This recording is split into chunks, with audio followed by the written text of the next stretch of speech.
Did y'all? Okay. I'm trying to figure out how I feel about it. I guess what I thought would happen happened, but you know, that whole Epstein list came out. I know, right? And it was pretty underwhelming. Like, they were like, dropping the list January 2nd. And then January 2nd came and they were like, sorry, January 3rd. And then they dropped the list and everyone was like, just mouth-watering on Twitter, everywhere. Everybody was like, Jesus, list, it's going to shake up the world. You know, and everything's going to change after this list comes out. And then the list came out, and a couple people we thought were on it.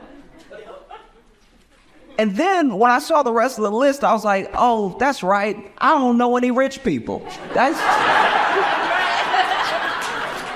my bad. I don't really move in the circles for this to be a scandal.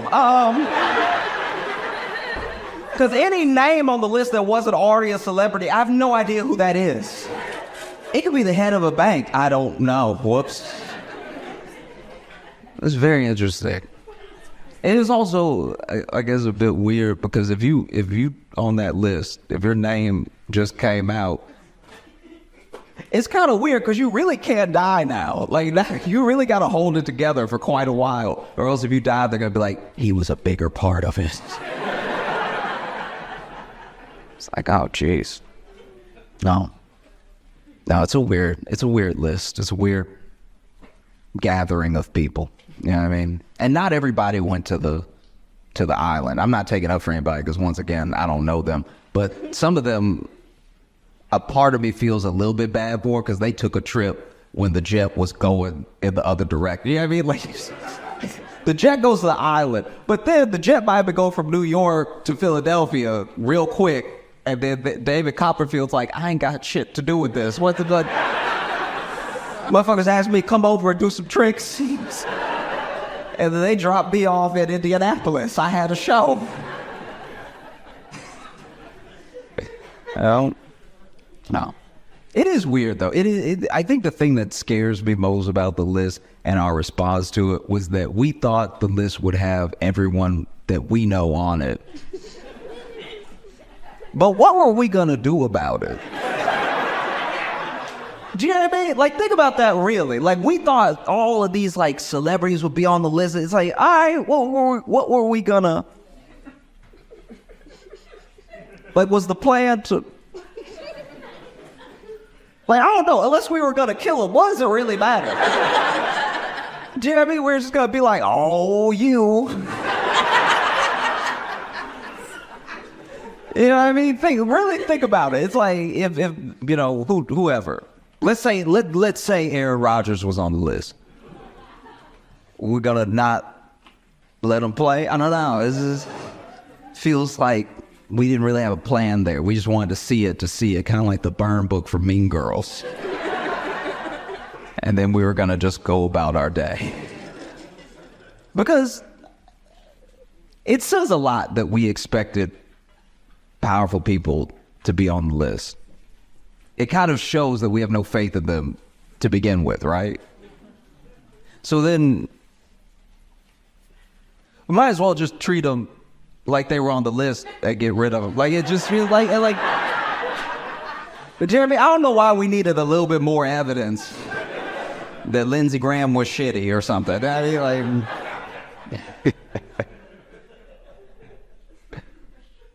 I'm trying to be like a more like chill person. I think I get carried away sometimes. Like, I'll overthink things and it gets me into this. I don't want to be a combative person, and I'm not combative outwardly, but in my head I'll be like, what does that mean? Or I will overanalyze the situation to a point where I'm having a bad time, right? Like, it can't even be called a restaurant. I went to a fast food, like, chicken spot, and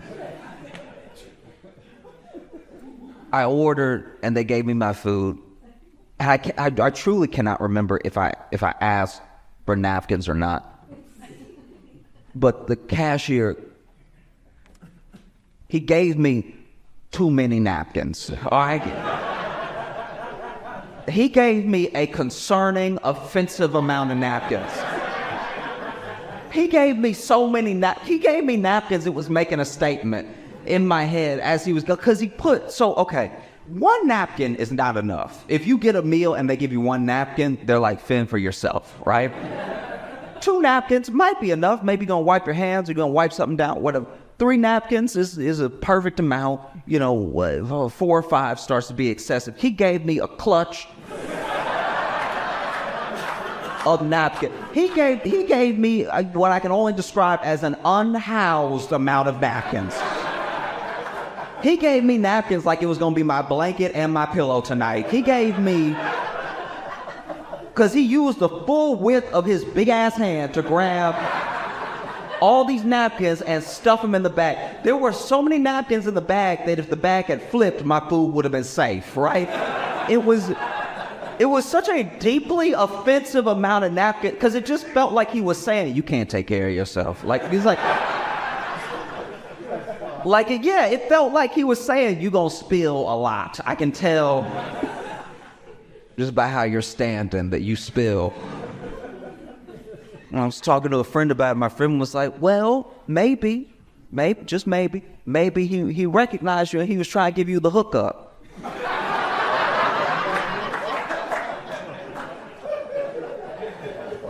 And I was like, okay, even if I'm trying to extend enough grace to not be offended and to think that my man likes my comedy, and so he's like, look, I don't have much,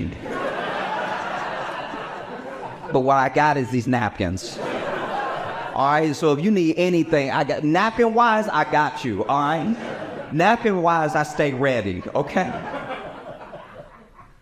I was like, nah, because he didn't, this is how I know he wasn't like a fan or something. He looked me dead in my eyes when he gave me all those napkins and he didn't smile. That was the most offensive. It's probably one of the most, it was a full middle finger using all his fingers. It was, the way that he was like, all right.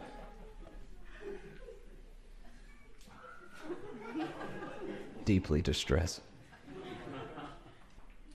Okay, did you, by any chance, see the dude who jumped the judge?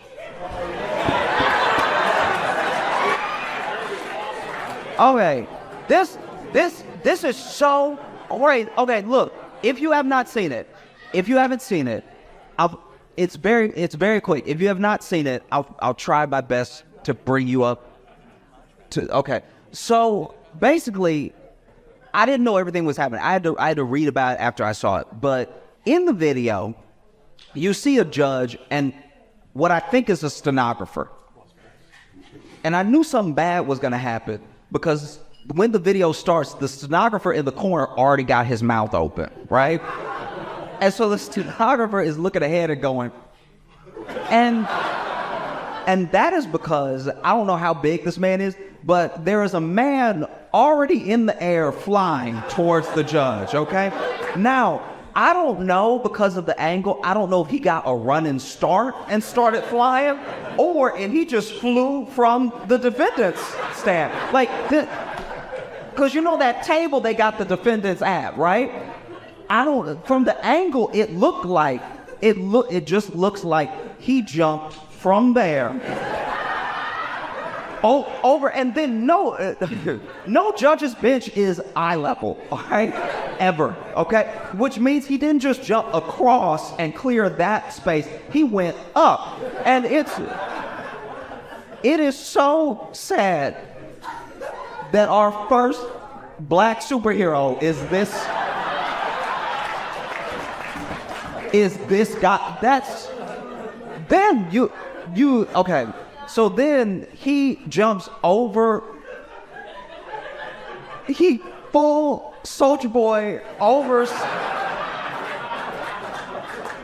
the judge's bench, lands on her. Now, I knew he was going to get her when I saw him in the air because she was getting out of the way too slow. Because I think even even, I think in her mind, even she was like, he gonna bust his head on this bench trying to jump up here to get me. Because she was kind of cold with it, where she wasn't freaked out even though he was flying there, which makes me feel like this must have happened before.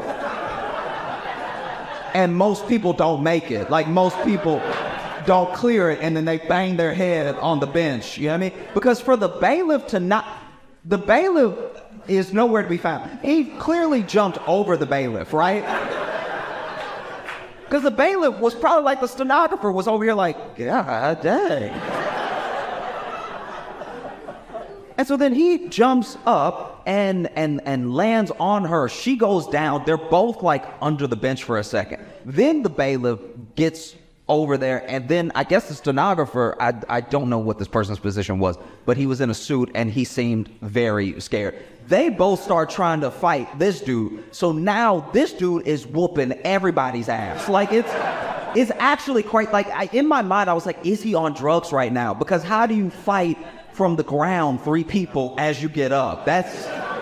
You don't even see that in the UFC, right? And you'll never believe, okay, so she was denying his probation and she was about to sentence him, which is when he jumped over the bench and attacked her, right? And she was sentencing him. His case was battery with severe bodily harm. He did battery at the battery case.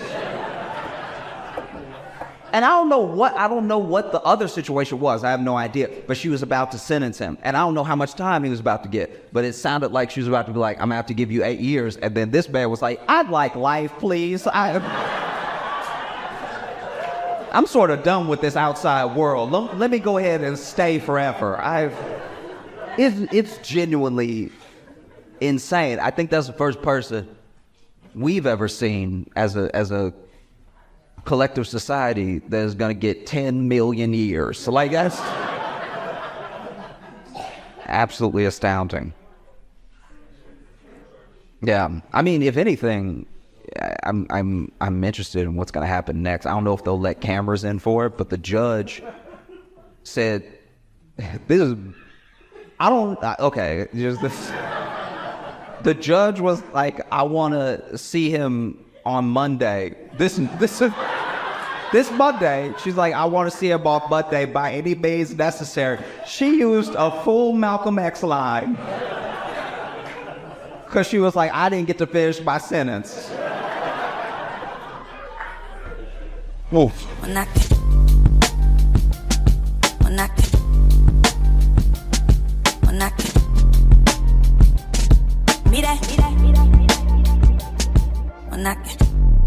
San Antonio, Texas, please make it loud for Josh Johnson!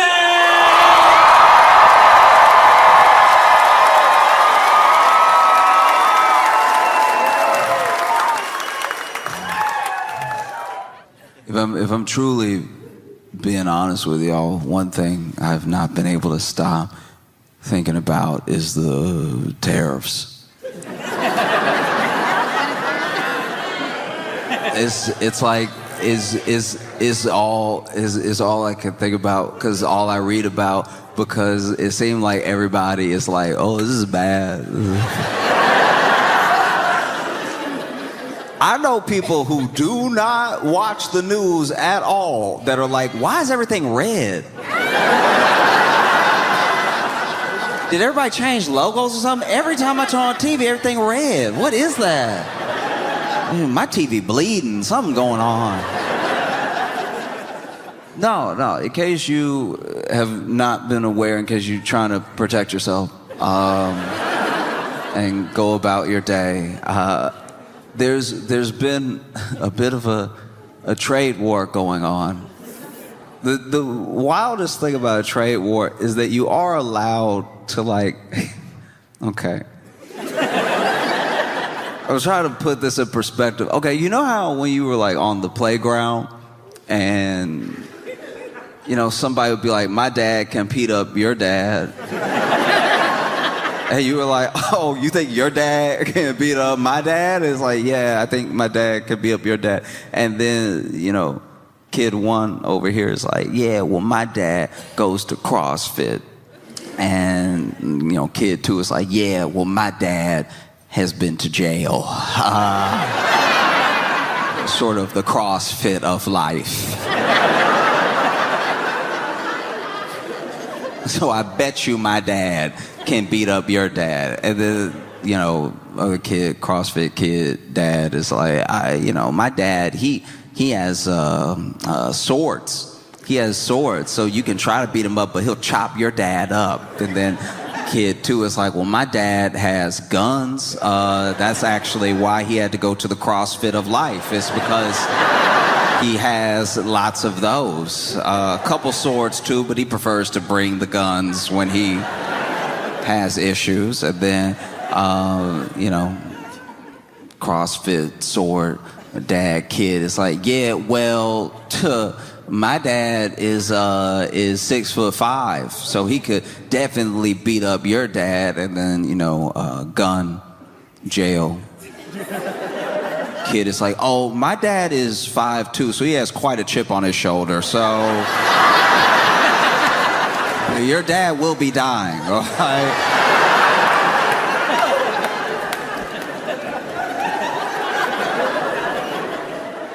And that's kind of what a trade war is like. You know what I mean? It's like nothing has to happen at the moment, but it is a lot of being behind the desk like, I bet you my economy can beat up your economy.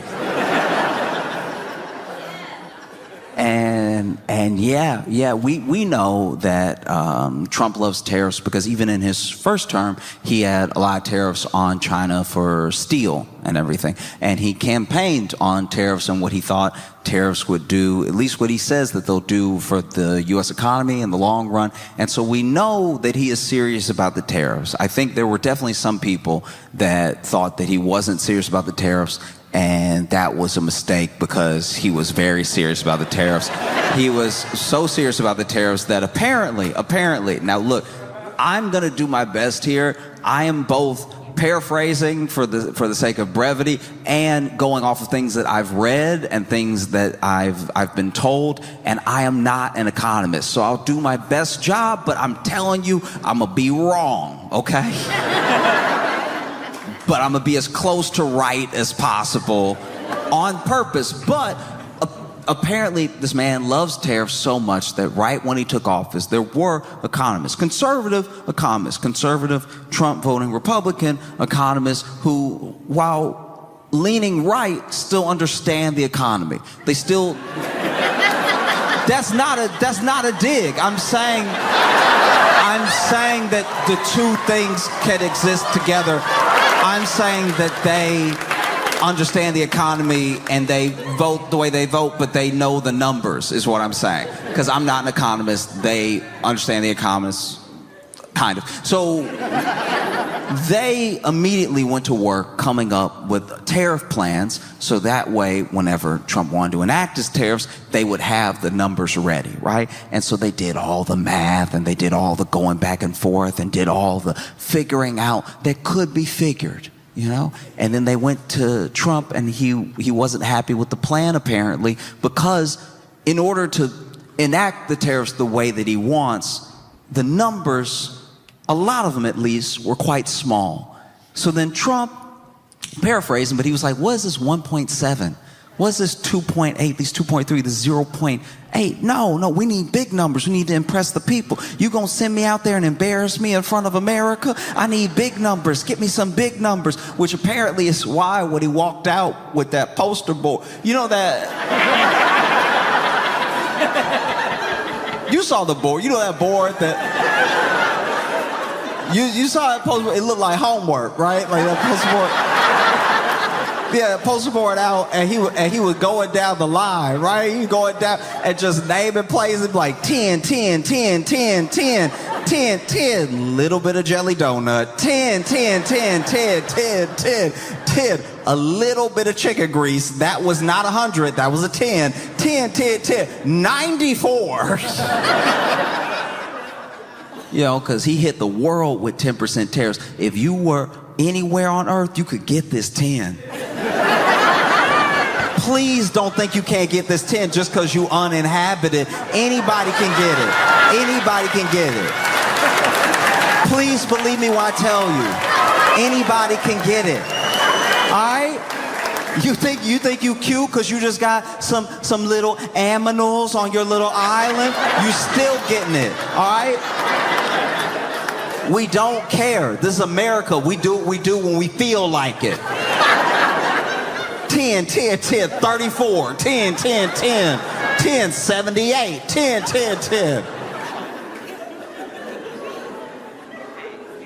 And it was perplexing. The economists didn't understand it. Top Republicans didn't understand it. Even the people that were in support of Trump and his tariffs couldn't tell you that they really understood it. No one really understood it because there wasn't too much to understand. Everybody who does numbers was like, ooh, this is not numbers. This is not the numbers that I thought it was when I thought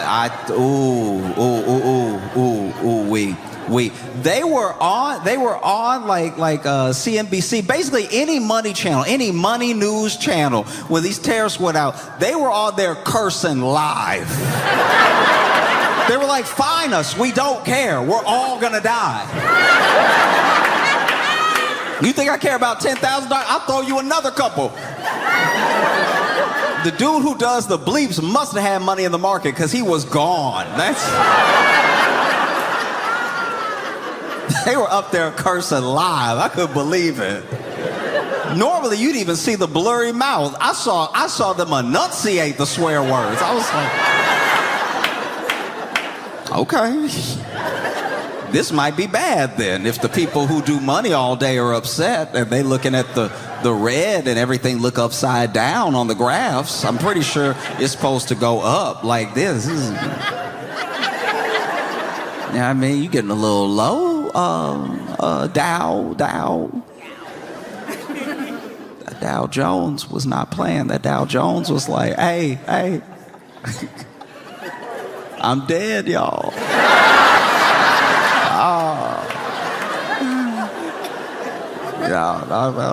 No. Yeah, that S&P 500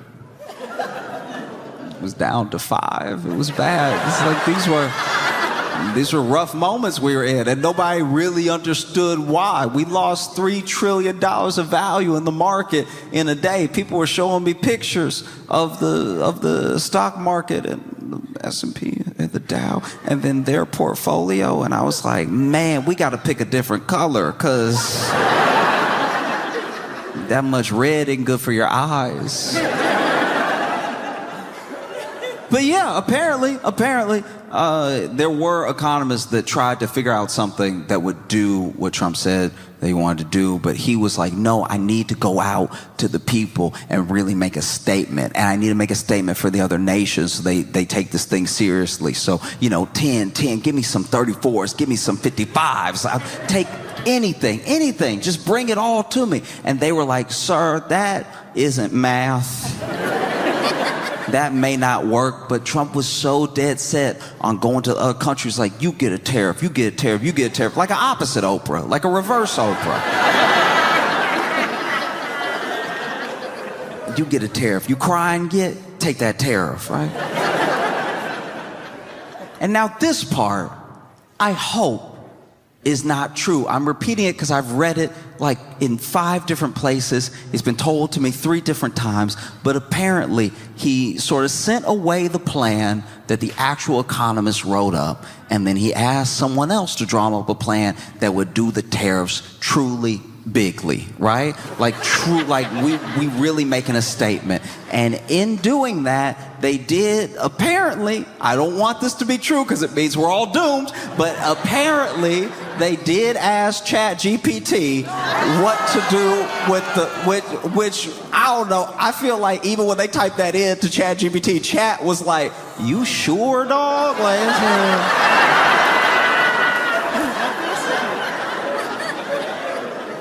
Which is a fitting bit of irony, though. It is kind of funny to me that like ChatGPT wrote up a formula that was then applied that then tanked the stock of the company that owns ChatGPT. Like it's a beautiful little closed loop. But ChatGPT went ahead and did its thing. You know, they asked him, hey, how can we tariff the whole world and not have everybody die? And ChatGPT was like, I don't know about the die part, but I will get you a little formula real quick. And it went and then it dropped this formula, and that's the same formula that they've been showing. Now this formula, it does have all the components of like a math equation. It's got the parentheses in there, it's got some X and some Y, has a little cursive, it has that little squiggly thing for when you divide it. I think it has everything that you've ever like looked at a meme about confusion that was coming at you, it's in there. It's all that stuff. All that beautiful mind drawing stuff is what's in the thing. It's got some tops, it's got some bottoms. It's got some other like little symbols rubbing together and everything. But apparently, when plugging in any type of numbers into this equation, they still got the math wrong. So no matter if this thing came from ChatGPT or if it came from some mathematic genius, when applied, it was still applied wrong because the tariffs more went towards the tariff amounts more went to trying to reciprocate the amount of money with countries that we had a deficit with than the actual like reciprocal tariff, if that makes sense. Like we applied that thing as if, oh, they're just tariffing us this much, so we're going to tariff them the same amount. But rather than actually doing that, we were like, here is some math just to make everybody confused real quick, and then we'll actually go ahead and slap a tariff on them for their deficit or for their surplus, which also does not make any sense because then we're both punishing people who buy a lot from us and punishing the people we sell to off the things that we sold them to make things for us, right? So it's basically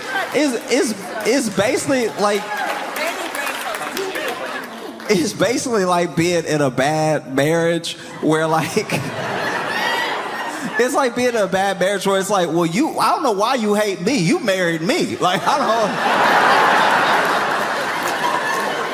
I'm just over here being your husband. I don't really get why you so mad at me right now. Ooh, you hate me, but you married me. Anyway. And so that is partially where we landed, which is distressing. You know, that first day, these tariffs get applied, the markets react and everything, and $3 trillion of value is just gone, sort of wiped out in the moment. And then the next day it was worse, because the next day they were like, oh, we still doing it because we can get redder. We can get, oh, we haven't even broke out all the red in the crayon box yet. We can keep getting red. And then there was like another $6 trillion loss, like over time. But like we were at $6 trillion, I think, by like that Friday at 4 p.m. or something. And then we lost money over the weekend, which I didn't even think was possible. I thought the whole point of the market closing was to close. Don't keep counting. That doesn't feel fair to me, to keep counting even though we closed and now I owe more than I owed before. That's not fair at all. But then when Japan opened up and Japan was plunging about 8% on their market, and then our futures were also our futures, you know the future, you know the thing you're supposed to look forward to, that was also looking bleak for us. And then our market opened and the market was like, no, we still dying, dog. I'm not pretending. I'm not gonna pretend to know math. You know what I mean? I've met math. I've been affected by math, for sure. Math rules everything around me, yes. But when I tell you that the reason I don't want to hold like public office, I don't want to do any of that stuff, is because I don't want my math to affect anybody else, because I'm bad at it. I'm bad at math. The only time that my math affects other people's lives is when it's my turn to pay at dinner. And that is a bummer for everyone. That is, you can feel it. Okay. when it's my turn to pay for the check and I'm trying to, in my head, out loud, figure out the tip to then add I gotta divide to do the tip, and then I gotta add the number I just divided and then put that together and put that on the total on the merchant copy, all right? We're all up to speed. We've all been to a restaurant. But watching me do that it instantly feels like when the teacher would make you read in class, but you knew a big word was coming up. You had been trying to sound out this word while the teacher was talking about some other stuff because you had already counted the paragraphs. The teacher making everybody go one paragraph for paragraph for paragraph, and you like, okay, I'm sitting here, which means I'm 8 paragraphs away. That's my word. Oh, no. And so then you trying to sound out the word in your head, but you can't sound out in your head. So you're like, maybe I'm not even sounding out right now because my head is quiet. And then they get to you and it's your turn to read, and you're like reading all good, killing it. You even sounding out the commas. You know what I mean? You see that comma and you go, pause.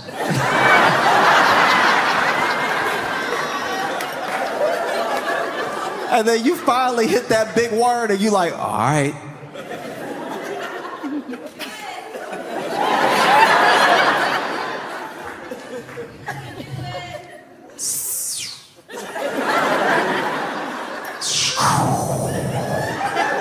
You old enough now, you don't want to sound like you sounded out because everybody will think you can't read even though you read half the paragraph with no problem.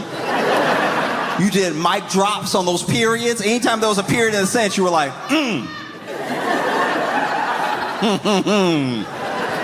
this good textbook right here.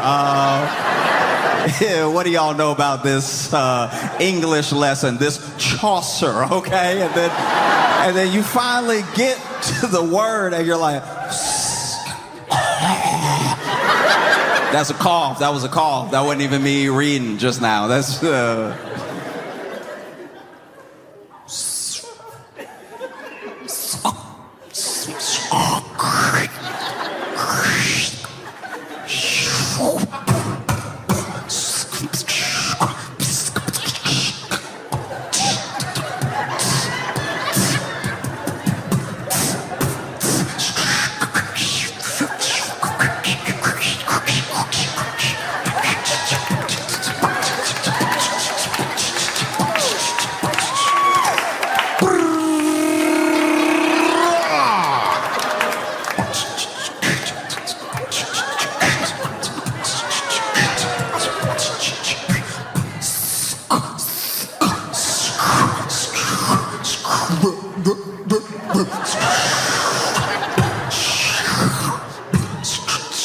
and the teacher goes, scrumptious.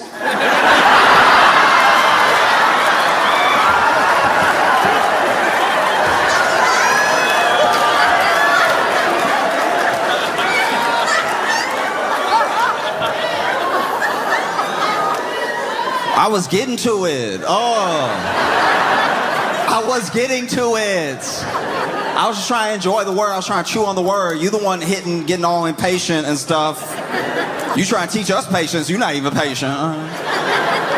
That's me. Like, at least the closest I come to ruining everybody's life with math is when it's my turn to pay at dinner and I'm trying to factor out loud the tip, and I'm hearing me try to do math in my head, hearing a grown man say carry the is not gonna inspire confidence in my abilities, right? If I'm sitting there with the, okay, and then you got the two right there, all right? Anytime I gotta do math without a calculator or a pencil, it's a whole conversation. I'm literally sitting there like, all right, so, you know, I'm gonna do 25% because she was killing it, all right? So 25%, that's even better because it's also a quarter. Now I just gotta break this down into 4 parts and then put that line there, right? So now all I gotta do is get you to be still, be still, be still, be still. Stop it. I'm telling a 6 to stop it out loud at the table. Stop moving, all right? So now we gonna carry the 3, and if that 6 will be still, I think we at 9. No, that's up. That's not even division. That's more. Okay, all right. So I'm gonna put a 4 here. And that 4 gonna slide up and trip that 5. Gonna kick the legs up under that 5. And then that's a 1.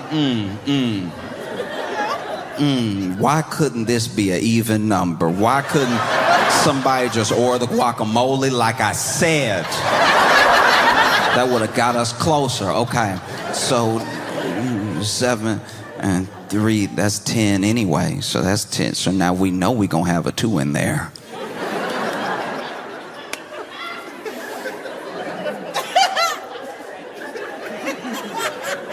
I know y'all want to go. All right? Get in the car then. Get in the car. I'll follow.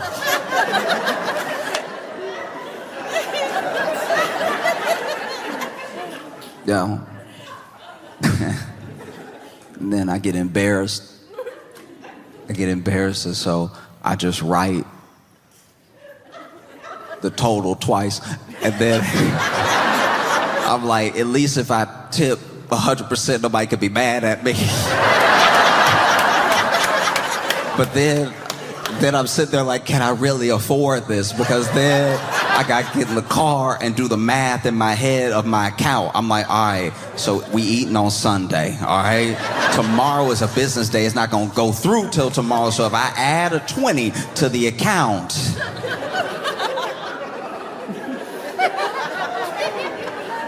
ooh, I'm overdrafting hard. Oh, I don't know what the number is, but I know that fee gonna hit.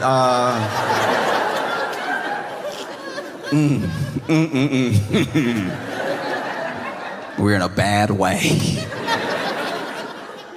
One of the biggest problems that I think is facing Americans and the country is that we don't have a sort of cohesive identity of care for each other. So, for instance, something could happen to a large swath of Americans, and there'd be other Americans that are like, all right, good, I don't care, whatever. And I'm not saying any country is perfect.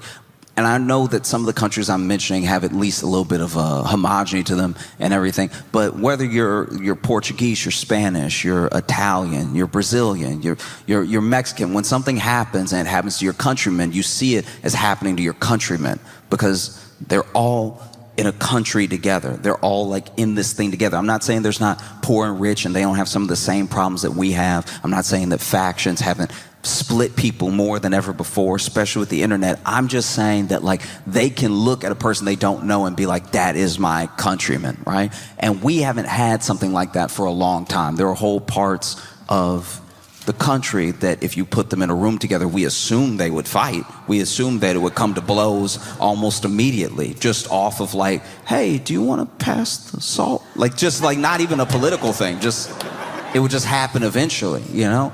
And I thought that the connective tissue that we had as a country would put us together cohesively was at least like capital. I thought it was at least money. I thought that money would be at least the one thing that made us go, all right, we should all stop and figure this thing out right now. If it's not money, I don't know what it is. Like visiting another country and seeing it doesn't have to be this way is crazy. I'm surprised that's what we're not allowed to do. I'm surprised we're allowed to still travel. Because if you go anywhere else on like planet Earth, and I'm not talking about every place, I'm just saying, there are places that you look around and you'll be like, y'all don't just punch people in the face for being broke? Y'all don't just... Wow, all right, crazy. Going to another country that's like functioning and seeing how they operate is like going to a functional family's house for dinner. Like, it's just... You're just sitting there astonished. You're like, everybody here? Everybody sitting at the table together? All right. Got mom, got dad, got kids, and invited me over as a guest, and y'all just all smiling. As the dad, you're just sitting there. You're sitting there asking your kids about their day? Their day at school. What are you doing, dude? What are you doing? You should be abandoning all of them right now. You should be abandoning all of them. You should be going to Vegas and putting it all on black, and then you win. You actually win. You doubled your net worth in a day, and then you put it all on red because you had a feeling, and then you lost it all, and then you're sitting in this casino's cafeteria where there's very nice food, but somehow it's still like a disgusting cafeteria, and you've got these crab legs and these lobster tails in front of you, but you're wondering what you're going to do after tonight because there's nowhere to go because you left home. That's what you should be doing. Not asking your kids, how was school? Like, and then the mom sitting here, mom sitting here, help dad cook the meal. They cooked it together as a family unit.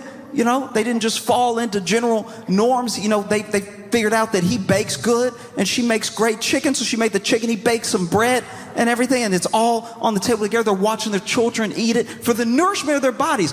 Food that they bought through the work that they do. They both work jobs. You have to be a 2-income household now. It can't just be one person working. And so they worked really hard and they bought that food and they cooked that food to the best of their ability. And now it's going to feed their children and give them good nourishment for their bodies. And they don't resent those kids at all. And that's crazy. Like, why aren't you looking at these kids like they ruined everything? Why aren't you telling them what you did before they were born? Like as a dad, you should be telling them, I used to dunk. All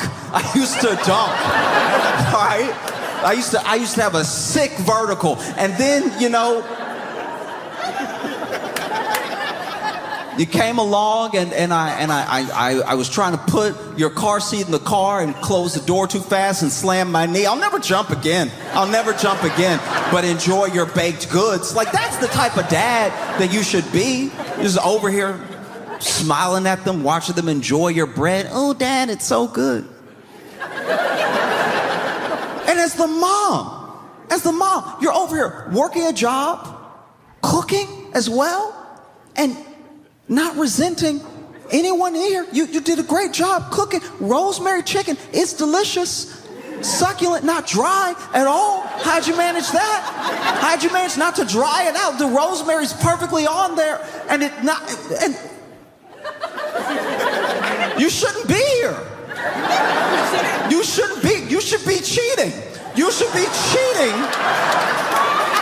to give your kids something to fight against, okay? You want to make your kid a star athlete, you go out there right now and you cheat. You break up this family so that the only solace they can find is baseball, and then they just hit dinger after dinger every game because they're hitting their trauma. And then one day a scout from a good college, a college they couldn't possibly afford because it's not a 2-income household anymore. One of those colleges comes to scout this kid, and they're like, man, that kid's got talent. And we have to get him on this school's team, full ride. He goes from that full ride to AAA minor into the majors. And then one day they're interviewing him at the end of a game where he's hit the dinger that won them the World Series. And he's like, hey, I don't know where, I'm sorry, I'm getting so emotional. I don't know where, my mom and dad are, but just know that I love you and I hope you're watching. And I did this for you, okay? I did this for you. I love you so much. You should be doing that instead of just helping them with their homework.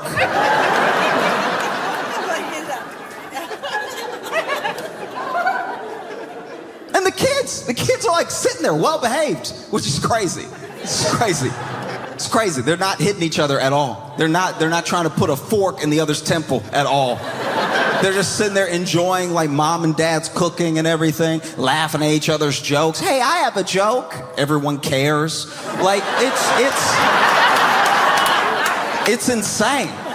You're sitting at a table as a family in America. This should not be happening, all right? You know, as the son, you should be sitting there yelling at your dad, give me back my skateboard or I'll kill you. Like, that's more our speed, you know?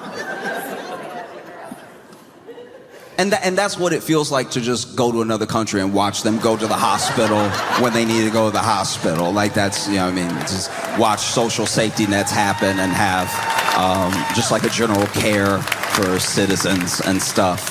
That's what that feels like when it happens.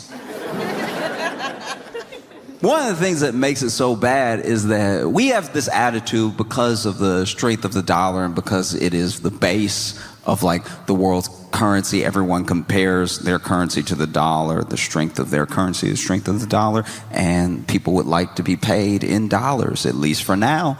And there's an attitude that we have as Americans that it has to be that way. That we don't know any other way, so it must stay that way. So it really doesn't matter what we do, but it does. It does. All of that belief, all of that standard, with us as a standard, is confidence. And if your partners lose confidence in you, it's not going to be good for you. If your confidence is waning because of moves that have been made and unpredictability, then people will try to figure something else out. That's a little terrifying.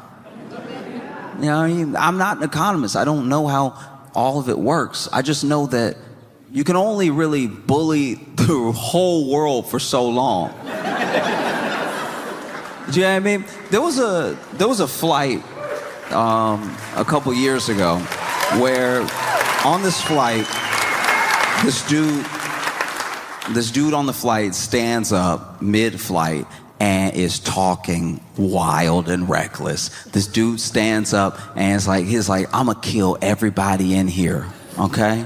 All right, you're all gonna die. Do you understand me? Every single one of you is gonna bleed and die. And he's making all these weird movements and he is freaking people out, and people are stuck in their seats. They're like paused in their seats. There's only one person who's like taking a little bit of cell phone footage of this dude because nobody knows what this dude is gonna do, and he's getting up so confident and he's so scared because I guess he's like a bigger dude as well, and he's like, no, y'all are all gonna die. He's clearly having like some sort of mental episode, but at the same time nobody can know how serious he is or like what his problem is or anything, and people are frozen in their seats, right? And he's like, I'm gonna kill every single one of you. You're all gonna die. I'm gonna crash this plane. And then he tries to get into the cockpit as well. He can't get into the cockpit because that's locked. And finally, this dude goes into, I think it's his back pocket, right? And everybody's expecting a knife, a gun, and this dude has a spoon. And when everyone realized that all he had was a spoon, talking this reckless, they whooped his ass.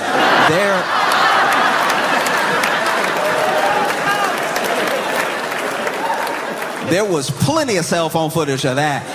They were whooping this dude. I know they don't do it on flights anymore because people have allergies, but back in the day, they used to have peanuts on flights. And every once in a while, somebody would open the peanut packet too hard, and the peanuts would go everywhere. They go over the tray table, but then they go in the aisle, and they bounce all down the aisle because the plane was still getting some altitude and everything. And he kind of looked like that peanut. They were passing him around, beating his ass. They were really tossing him back and forth. And then he still had the spoon. Was like, wait. Man, that cracked me up. Wait!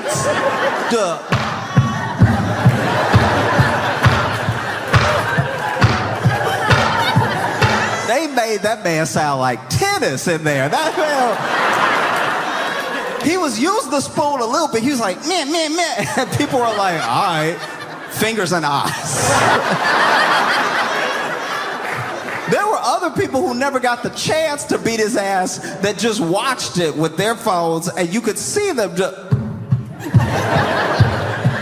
with the eyes going, ooh. And then they restrained him, and then they landed. Cops got on the plane like, damn.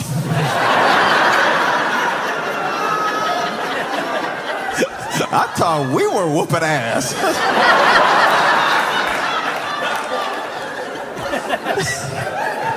Man, this man tied down to his seat with seatbelts and duct tape and still got the spoon.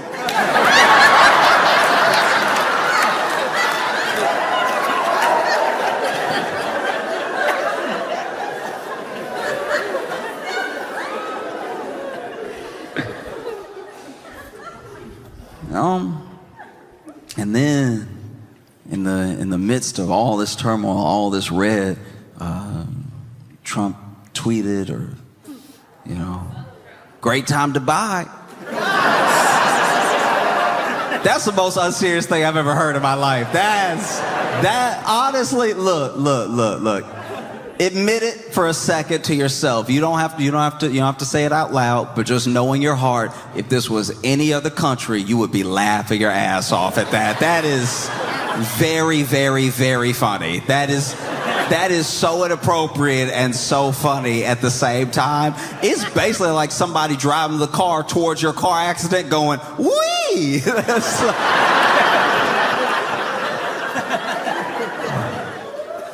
And then, because we don't have a serious system, because we're not doing things the way that maybe anybody should do them. Somebody from Trump's administration, I'm pretty sure his cabinet, and I don't want to say the wrong name, but just know that they're in his circle.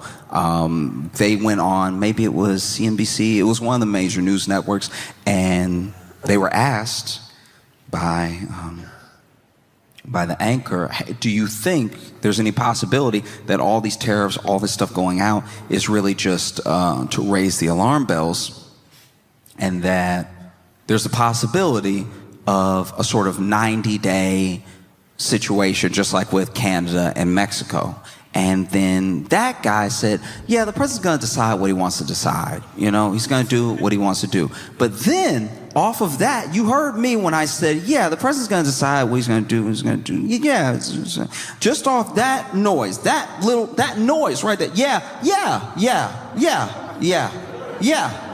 Someone clipped that and tweeted the yeah. And then they said that there was about to be a 90-day pause. And then the market went up $3 trillion because we are not really here, I guess. Like, that's one of the craziest things I've ever heard. I knew money wasn't real before, but I didn't know. That's a noise. He didn't even give it a full yeah. Yeah.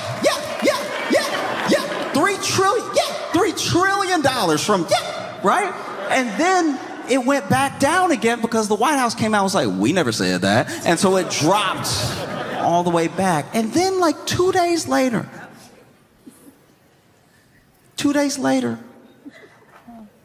Trump reversed the he 2 days later, he was like, yeah.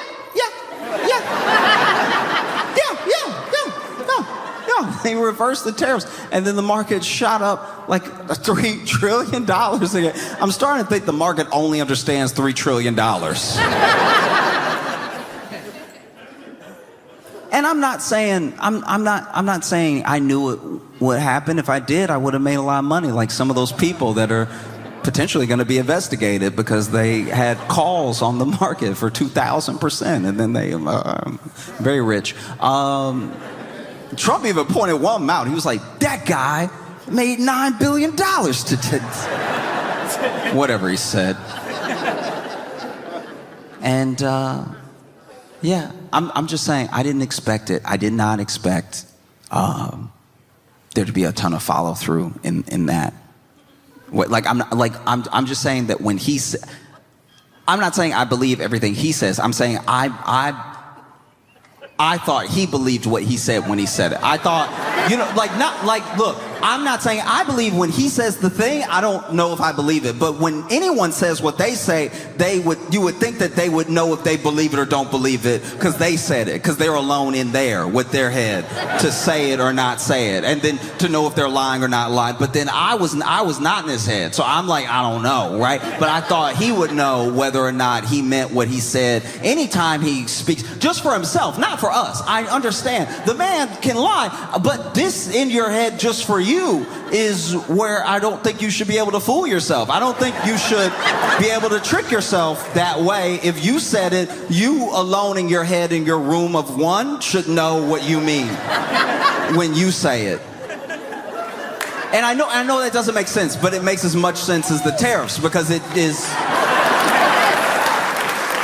in his head by himself. So, all right. Yeah.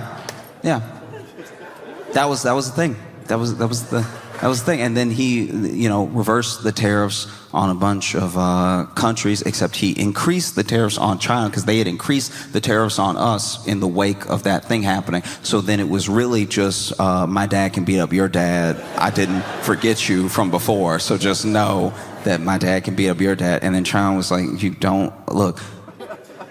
China made a statement early into the little tariff trade war where they were like, if the U.S. wants a trade war or any other type of war, we're ready and we'll fight to the end.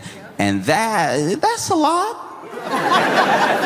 That's a lot. I thought we were talking about numbers. And that's another place to take it. And then Trump raised it to like almost 150% on, and this is my thing. I'm not an economist. I don't even know math. But can we at least keep the percents in the 100, please? You know what I mean? Because we're getting into some dangerous territory. The only other place that percents have gone over 100 and has been bad for people in this way is Maury. Maury had people on that were 1,000% sure, and they couldn't have been more wrong. They could not have been more fundamentally incorrect. One of my favorite, in case you're not familiar with Maury, in case you have not been blessed with the afternoon programming, the after school watching that was Maury, there were episodes of Maury. Maybe my favorite episode of all time was white woman, white man, black baby, fraternity episode. That was art.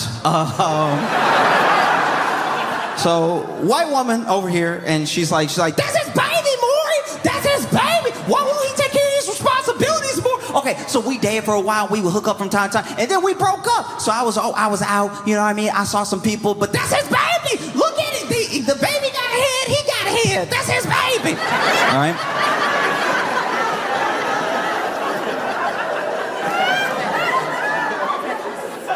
And then I never thought that I would have to say it this way, but then this poor white man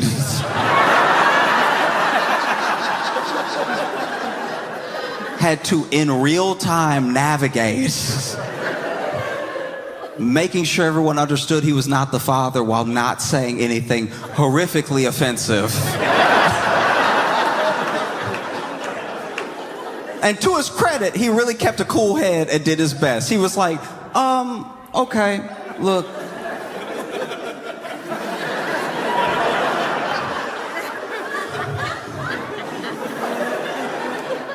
We all God's children, all right?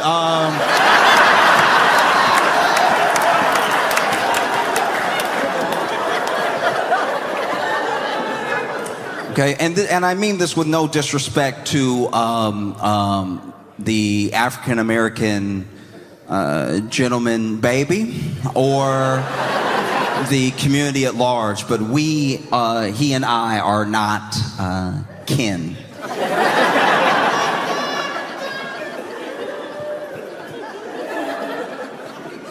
And then Maury, who is normally the voice of reason, who you think would have his back,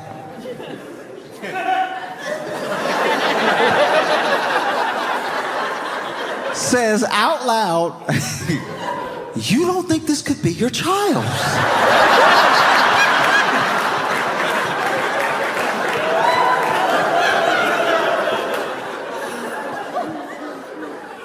And this man is sitting here like, Maury, don't make me say it.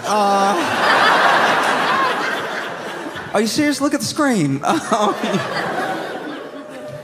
And then he read it out. He was like, you know, the DNA results are in. He pulls it out of the envelope and he goes, when it comes to the case of 2-year-old Dalmontravius.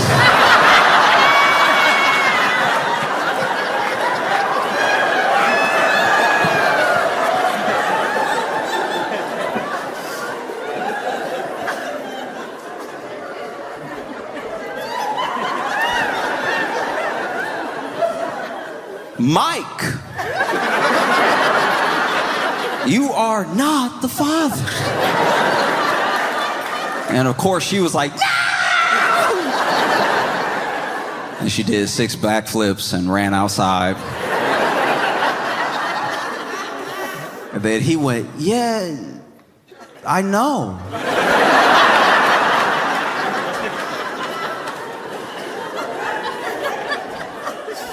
Y'all be blessed. And that's my thing. It's like if you're gonna be more than 100% sure, you have to be so sure. You have to be right. You have to be correct. And China came out with a statement. I think it was today. It might have been yesterday. I don't know. I just saw it where they were like, due to the U.S. Tariff raise, we will be raising tariffs 125%, and any other raises the U.S. will do in retaliation will be inconsequential and will be seen as a joke in the history of economies. And I'm just saying, maybe you don't want to get into a math contest with China.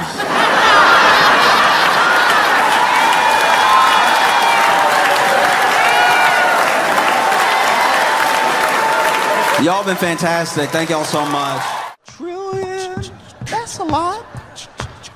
Trillion, that's a lot. Yeah, that's a lot. We got one more comic, and I want you guys to go balls to the wall. He's the last comic here tonight, and he's here to entertain you. Give it up for Josh Johnson, everyone!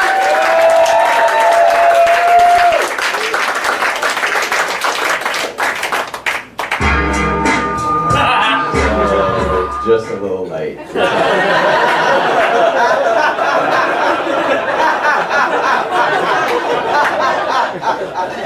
I'm the last guy that's going to ask you how you guys are doing tonight. Yeah. I know you can tell looking up at me, I'm a little man. You know, I'm not the shortest person you've ever seen or the skinniest, but I'm just little enough that if I was yelling at my girlfriend in public, it wouldn't bother anybody.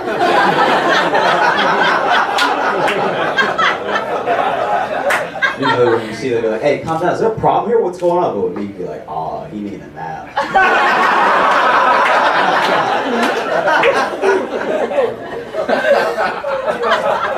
Also got a real white voice. You guys hear that? You guys hear that coming out of my head right now?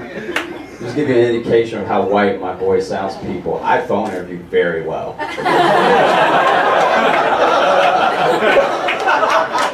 I crush phone interviews. I pretty much destroy interviews. Now, my name is Josh Johnson, which is basically a resume template.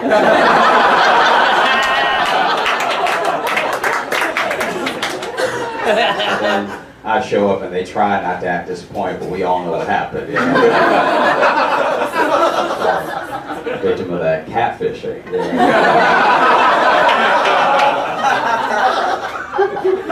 Have you guys ever had a day you knew it was going to be bad as soon as you woke up, you're like, not today. Today needs to leave me alone. Like, not today. I woke up, this is what happened. I woke up, got dressed for work, I got my foot and my head outside, all right? Just my foot and my head, and a bird shit on my head.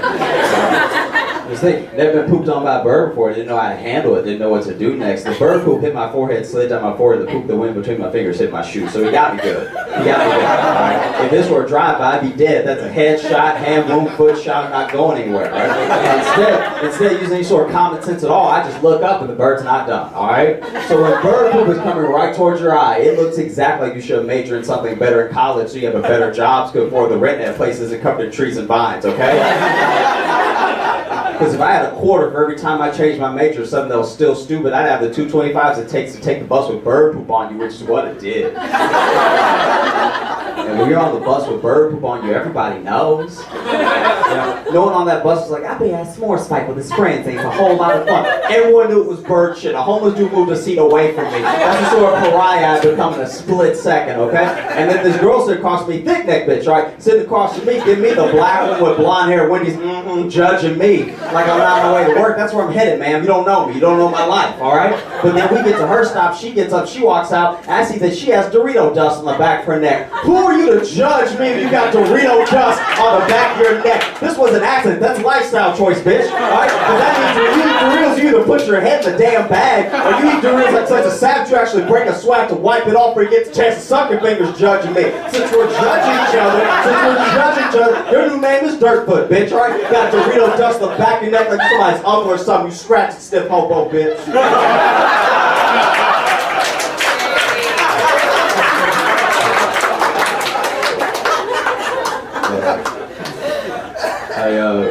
I went out of town to do a show, and I did the show. It was amazing, all right? It was amazing. The crowd was great. And this girl came up to me afterwards. She was talking to me. Beautiful girl. You only meet like 5 people this beautiful your whole life. She was the most beautiful person that I'd ever seen. And she was talking to me. She was chatting me up. And then she took me home with her, which I was very excited about because it meant tonight I was going to do sex.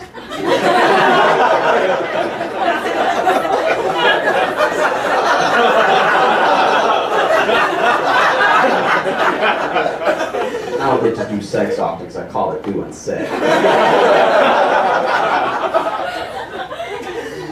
But then we got back to our place, we were making out, it was beautiful, the sweat was causing steam to come off our bodies. It probably wasn't, but it was my mind, okay? And so we were, like, our sex was about to be had, all right? We were stripping down naked, we were next to the bed. I should mention something, she was way, way taller than me, like model height, which I usually don't go for. It's nothing personal, it just makes me a chin kisser. I'm not about that life, you know? I shouldn't have to stand on the steps and you stand on the ground for us to have a notebook moment, you know? But I made an exception because she was the most beautiful person I'd ever seen, okay? So we were making out, sex was about to be had, and we were naked next to the bed. She ruined it.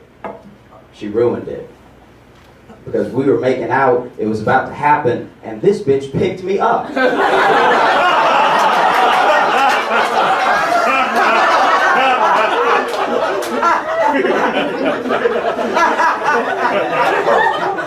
She picked me up and threw me on the bed.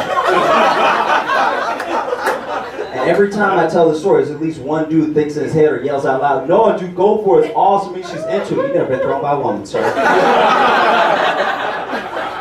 Because if you had, you know your penis will be soft before you hit the mat. Josh Johnson, you have a great night.